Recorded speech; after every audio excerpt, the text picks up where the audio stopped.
Ito yung palabas ng bayan. Tapos dito, ito na yung pababa. As far as I know, dito kami talaga kumukuha ng tubig. Hindi ko matandaan yung tawag namin dito, Pansol ba? And yes, ito pa rin yung lumang bahay. Ito yung ruins. Nung time namin, high school, meron na nito eh. Uy, congratulations po pala Mayor Kapitana Reggie Bertuccio.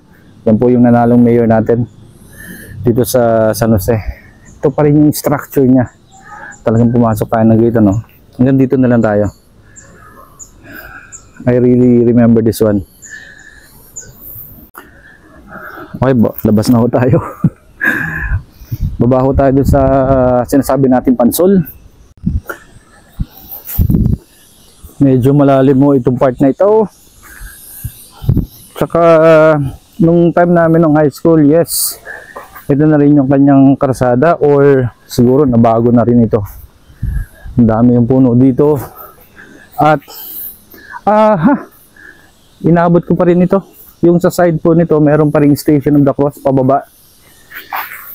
Ito po. So bawat side, sa left side kapag pababa kayo, makikita niyo itong parang naka-sculpture siya dito sa ano. Oh, sculpture nga siya. Naka-sculpture po siya, nakalilok dito.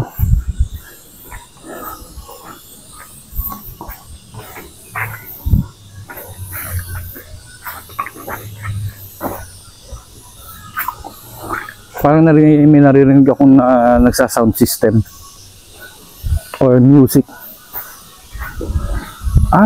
Inaayos na rin nila.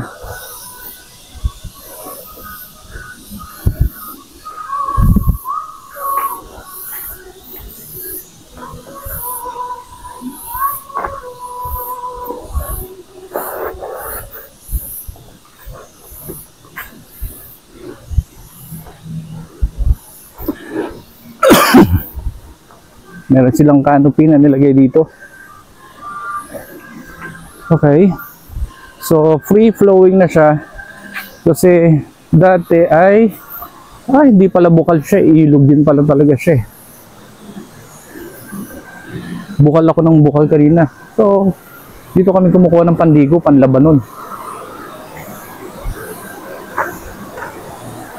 Medyo malabo na ho yung tubig. Ayun! Yung pala sa kabila.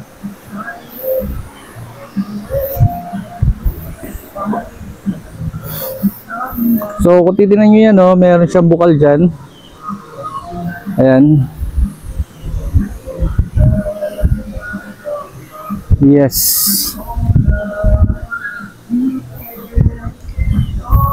Ito. So, dun nanggagaling yung tubig niya. So parang meron siyang tubo na nakabugsok sa lupa. So mukhang kinukuha na nga rin nila ng tubig ito. Nice. Dito tayo.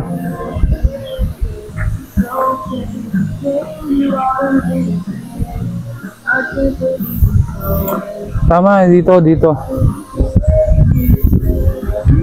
Dito kami naliligo.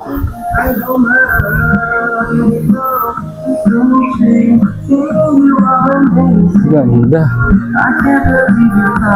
Ayo, tapos sa side, meron sila mga table dyan, no? Ayan, no? Hindi ko alam kung ano yung packet doon. Pero very nice, meron sila dito na ano, pwedeng pag-picnic-an ika nga. And yes, ito na. Magandang hapon. Ayan, ganyan ang itsura namin nung kami seminarista. Very nice. Buhay pa nga yung dalawa na to. Bukal nga talaga ito. Kasi sa taas, meron siyang image ni Mama Mary. Sana na-maintain ito. Nalilinis nila. And yes, meron pa yan. So tama.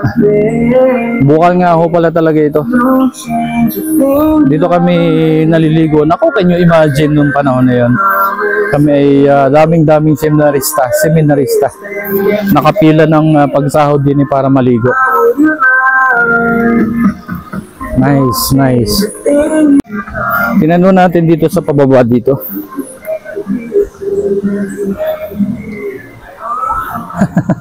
Takbuhan si na kuya. Hello po. May malalakaran pa siya pupunta nun? Wala na, hanggang dito lang. Yung gilid makitin na ulang ano.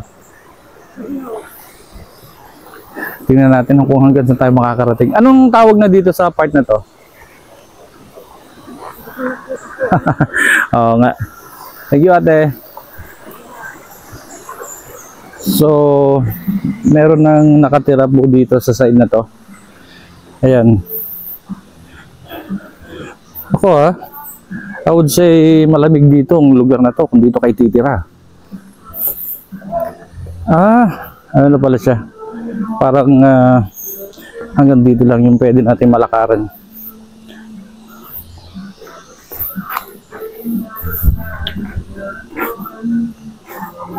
Ayan.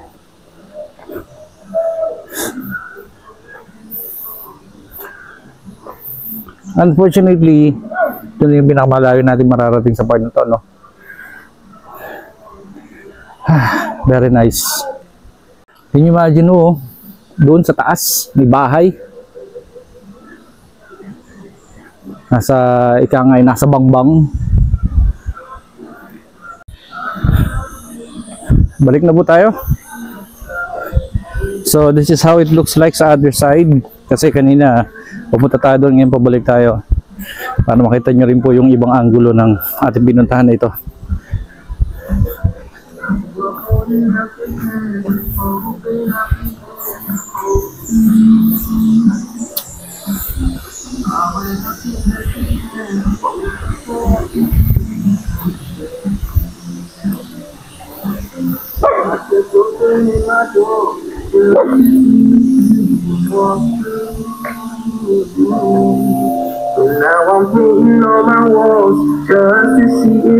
Yan ang binata. Yan ang binata. Boy, ano nga tawag dito? Pansol? Ano nga tawag natin dito? Pansol? Pansol nga. So tama yung sinasabi ko kanina, pansol. Huwag gayahin yung mga binatang to, sipag maglaba. Bukal nga ito, no? Bukal? Matagal na namin. Oo, matagal na to. Saka yun lang, hindi na nila napaganda itong part nito, no? Inabot ko to, nag-high school ako dyan 1989, 1990 yata. Thank you, kuya.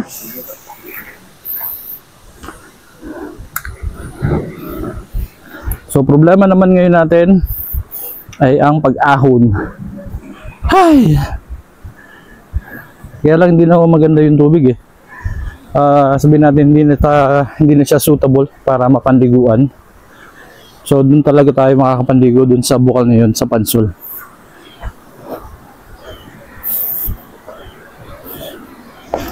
Okay. It's good to be back.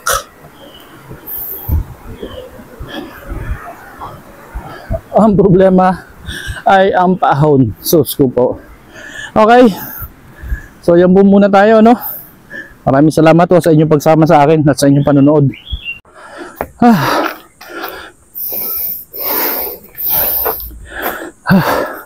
Upo muna. Hindi kaya.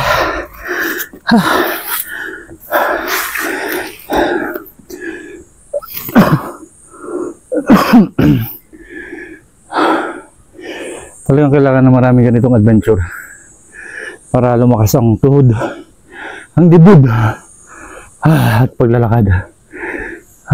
Grabe ako. Diretso tayo. Nakikita ko na liwanag. Kailangan natin ng mineral water. Talagang grabe. So pagkahon nyo po doon, paglabas naman ay meron naman tindahan na si ate, ako na nyo makikita sa right side. Ano pangalan ni ate? Ano pong pangalan nila? Kasi, Si Ate Selly. Ayan. Si Ate Selly ang papawin ng ating uhaw. Mineral water muna tayo. Ayos na. Talagang nauuhaw tayo pag-ahon doon. Ito po yung sinasabi ko rin kanina, no? Yung paligid ng parokya ho, ay napapalibutan ng mga images ng ating mga known saints. So, Father Arnel Osenia ay did the same thing dun po sa atin sa bayan ng iba sa parokya ni Santiago. So, ito yung patio, ang parokya ni San Jose. At sa harapan po ay yan naman hong lumang munisipyo ng bayan ng San Jose. Tapos dito, pagbabaho mismo, dyan ho nagaganap yung yung kanilang dancing fountain. Every weekends po ang alam ko na nagkakaroon sila dyan ng dancing fountain. Kung lalabas po tayo dito sa gate or bago kayo pumasok ng gate, ito naman ho yung entrance ng papasok ng seminaryo. Yun yung mga bakod na yan. Yung tanda ko ay nahuli ho ako ng pare ay kami tumakas, tumalon diyan, kami bumili ng banana kiyaw. Huli kami. Ito yung dating simbahan or ito yung dating tirahan ng pare ng parokya. Then if you go right, yun na po yung building ng seminaryo. Sa susunod po tayo papasok dyan, bibisitahin natin. Makikipag-coordinate po muna tayo. Baka bawal kasi pumasok pagka ganitong weekdays eh. At mag-reminisce tayo ng ilang mga pinagdaanan natin dito sa Oblates of St. Joseph Minor Seminary. Maraming salamat po bayan ng San Jose sa pamunuan po. At sa mga papasok na pamunuan, good luck po at maraming salamat po. Dito na ho tayo nag-park. Meron sila ditong motorcycle parking area. Okay, maraming salamat po sa inyong pagsama sa akin.